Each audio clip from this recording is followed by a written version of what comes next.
जय श्री कृष्णा। राधे राधे। आज हम सुनेंगे ज्येष्ठ मास की शालिग्राम भगवान की कहानी, जिसको सुनने मात्र से हमारे सारे पाप नष्ट हो जाते हैं और हमें बेहद पुण्य फलों की प्राप्ति होती है। एक समय की बात है, काशी के एक वेद पाठी सदाचारी ब्राह्मण देवता से गौ माता के प्रति एक अपराध हो गया था। एक गाय भागती हुई उनके पास से गुजर गई। उसी समय एक आदमी भी उसके पीछे भागता हुआ आया। उसने पूछा, क्यों पंडित जी, इस गली से कोई गाय अभी अभी गई है क्या? पंडित जी ने अपने हाथ से संकेत कर दिया। उस रास्ते पर जाकर उस आदमी ने उस गाय को पकड़ लिया और गाय का वध कर दिया। वह आदमी नर पिशाच यानी कसाई था, जो गौ माता की हत्या से अपनी जीविका चलाता था। इस पाप के कारण वेद पाठी ब्राह्मण को अगले जन्म में कसाई के घर जन्म लेना पड़ा। नाम पड़ा सदना। पर पूर्व जन्म के वेद पठन और पुण्य कर्मों के कारण वह कसाई भी उदार, दयावान, सदाचारी था। इसलिए कुलाचार का पालन करते हुए मांस तो बेचता था, पर किसी भी जीव की हिंसा नहीं करता था। पूर्व जन्म में शैव ठाकुर जी की कृपा उन पर बनी हुई थी, इसलिए उसकी भगवत भजन में बड़ी निष्ठा थी। संत सदन का पेशा तो कसाई का था, लेकिन जीव हिंसा से वह द्रवित हो उठते थे। संत सदन का पेशा था तो कसाई का, लेकिन जीव हिंसा से वह द्रवित हो उठता था। आजीविका चलाने के लिए उसके पास कोई उपाय न होने के कारण वह दूसरे कसाईयों से मांस खरीदकर बेचता था। बचपन से ही हरि कीर्तन में रुचि होने के कारण वे सदा लीला में पुरुषोत्तम के नाम, जप, गुणगान और चिंतन में लगे रहते थे। एक दिन एक नदी के किनारे से जा रहे रास्ते में एक पत्थर पड़ा मिला। उसे अच्छा लगा। उसने सोचा, बड़ा अच्छा पत्थर है, क्यों ना मैं इसे मांस तौलने के लिए उपयोग करूं। उसे उठाकर ले आया और मांस तौलने में प्रयोग करने लगा। जब 1 किलो तौलना तो भी सही तोला जाता, 2 किलो तौले तो भी एक ही बार में सही तुल जाता। इस प्रकार चाहे जितना भी तौल करना होती, एक ही बार रखने से ही पत्थर से सही माप आता। अपने काम को करता और भगवान का नाम लेता रहता। इसी प्रकार ये काम चलता रहा। एक दिन की बात है, उसी दुकान के सामने से एक ब्राह्मण निकले। ब्राह्मण बड़े ज्ञानी विद्वान थे। उनकी नज़र जब उस पत्थर पर पड़ी तो वे तुरंत सदना के पास आए और गुस्से में बोले, ये तुम क्या कर रहे हो? क्या तुम जानते नहीं जिसे पत्थर समझकर तुम तौलने में प्रयोग कर रहे हो, वो शालिग्राम भगवान हैं। इसे मुझे दे दो। जब सदना ने यह सुना तो उसे बड़ा दुख हुआ और बोला, ये ब्राह्मण देव, मुझे पता नहीं था कि ये भगवान है, मुझे क्षमा कर दीजिए। और शालिग्राम भगवान को उसने ब्राह्मण को दे दिया।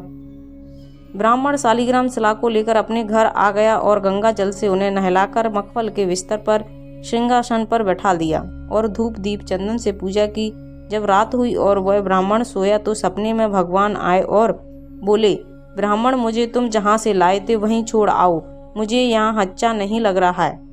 इस पर ब्राह्मण बोला, हे भगवान, वो कसाई तो आपको तुला में रखता है, जहाँ दूसरी ओर मांस तौलता है। उस अपवित्र जगह में मैं आपको कैसे छोड़ सकता हूँ? भगवान बोले, ब्राह्मण, आप नहीं जानते, जब सदना मुझे तराजू में तौलता था तो मानो हर पल मुझे अपने हाथों से झूला झुला रहा हो। जब वह अपना काम करता है तो हर पल मेरे नाम का उच्चारण करता है, हर पल मेरा भजन करता है। जो आनंद मुझे वहाँ मिलता है वो आनंद यहाँ नहीं, इसलिए आप मुझे वहीं छोड़ आएं। तब ब्राह्मण तुरंत उस सदना कसाई के पास गया और बोला, मुझे माफ कर दीजिए, ये भक्त वत्सल भगवान तो तुमसे ही प्रसन्न है। मेरी सात्विक पूजा भी उनको नहीं अच्छी लग रही। पर एक बात तुम याद रखो, शालिग्राम भगवान का स्वरूप है, इन्हें पूजना चाहिए, ना कि बांट बनाना चाहिए। वैसे तुमको इस पाप का प्रायश्चित करना चाहिए।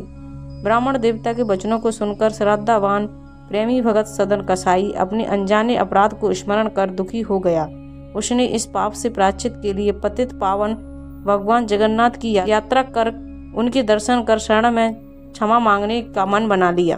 दूसरे ही दिन दुकान बंद कर जगन्नाथ भगवान के दर्शन को जा रहे एक तीर्थ यात्री दल के साथ चल पड़ा। कलयुग के पापों को क्षय करने वाले साक्षात भगवान के धाम जगन्नाथपुरी की ओर।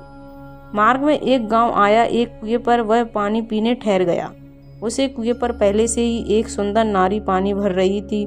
उसी स्त्री ने सदन का सुंदर लावण्य, गौवर्ण, सुंदर शरीर, मधुर वचन, विशाल नेत्र, मधुर मंद मुस्कान देखकर मोहित हो गई।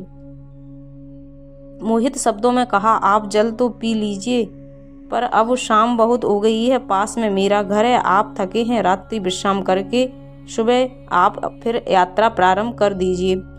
भोला भगत सदन प्रेम में सने बातों में उसी स्त्री के निवेदन स्वीकार कर लिया और भगवान शालिग्राम को भी कुएं के जल से नहलाकर उसी स्त्री के घर पहुंच गया। रात्रि में वह स्त्री अपने पति के पास जाने पर सदन जी के पास पहुंच गई और अपना अभिप्राय बताया। सदना उसकी नीयत जानकर सदन चौंक गया। उसी स्त्री ने फिर कहा, मेरे घर में बहुत धन है, मैं स्वर्ण आभूषण लेकर तुम्हारे साथ चलने को तैयार हूँ। सदन ने कहा, यह ठीक नहीं है, आपके पति तो हैं, आप अपना मनोरथ उनसे ही सिद्ध करें। उस विषाक्त स्त्री ने समझा कि सदन उसके पति को बाधक समझ रहे हैं। वह गई और अपने सोते हुए पति की गला काटकर हत्या कर देती है। यह सब देख सदन जी हक्के बक्के रह गए, भयभीत हो गए। वह सदन के भाव को ताड़ गई और त्रियाचरित करके जोर जोर से चिल्लाने, चीखने, रोने लगी। हाय, इस यात्री को मैंने घर में ठहरने की जगह दी, इसने मेरे घर में चोरी कर धन चुराया और विरोध करने पर मेरे पति का गला काट दिया। पास पड़ोस के लोग इकट्ठे हो गए, सदन को पकड़ लिया। अपनी भगवान जगन्नाथपुरी की यात्रा पुनः प्रारंभ की।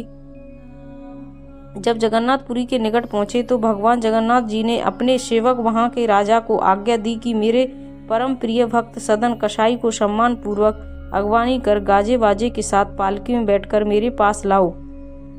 श्री जगन्नाथ जी की आज्ञा मानकर राजा पालकी, गाजे बाजे, स्वागत सामग्री लेकर पहुंच गए, पर सदन जी इस सम्मान को स्वीकार नहीं कर रहे थे। तब स्वयं श्री जगन्नाथ जी ने आकर दर्शन देकर कहा, मेरे प्यारे भक्त, तुम पूर्व जन्म में सदाचारी नैष्ठिक ब्राह्मण थे, पर शत्रु ने वाणी से न बताकर हाथों से संकेत किया कि गाय उस गली में गई है। उस कारण उस कसाई ने गाय को पकड़ लिया और उसका गला काटकर हत्या कर दी। भगवान जगन्नाथ बोले, गौ संरक्षण परम धर्म है। जिसको तुमने दाएं हाथ से कसाई को निर्देश दिया था, वही गाय वह स्त्री बनी जिसके झूठे आरोपों से तुम्हारा हाथ काटा गया। उस स्त्री का पति पूर्व जन्म का कसाई बना था, जिसका वध कर पूर्व जन्म की गाय ने बदला लिया। भगवान श्री जगन्नाथ जी बोले, सदन प्यारे, मनुष्य को अपने संचित शुभाशुभ कर्मों के फल अवश्य मिलते हैं। इसलिए तो मेरे अभिन्न अंग ब्रह्मा जी ने 84 लाख योनियों की रचना की है। ऐसा दर्शन सुलभ न होता। यह तुम्हारे शालिग्राम जी को तुम्हारे पास बटखरे बनकर रहे, तुम्हारे द्वारा अनेक जन्मों से सेवित है। प्रेम सहित सेवित भगवान अपने भक्तों का प्रेम निर्वाह कर पुनः जाकर सेवा स्वीकार करते हैं। इस प्रकार भगवान जगन्नाथ जी की आज्ञा पालन के लिए सदन जी ने पालकी में बैठना स्वीकार किया। सभी भक्तों के साथ कली पाप विनाशक परम पावन श्री जगन्नाथ भगवान के दर्शन किए। ये थी हमारी शालिग्राम भगवान की ज्येष्ठ मास में सुनी जाने वाली बेहद पुण्यदायी फलदायी कथा। आपको अवश्य सुनना चाहिए। अगर आपको जरा सी अच्छी लगे तो प्लीज़ चैनल को लाइक, शेयर एंड सब्सक्राइब कीजिए। साथ में बेल आइकन को ऑन कर लीजिए ताकि जब भी वीडियो अपलोड करें तो उसका नोटिफिकेशन आपको सबसे पहले मिल जाए। Thank you.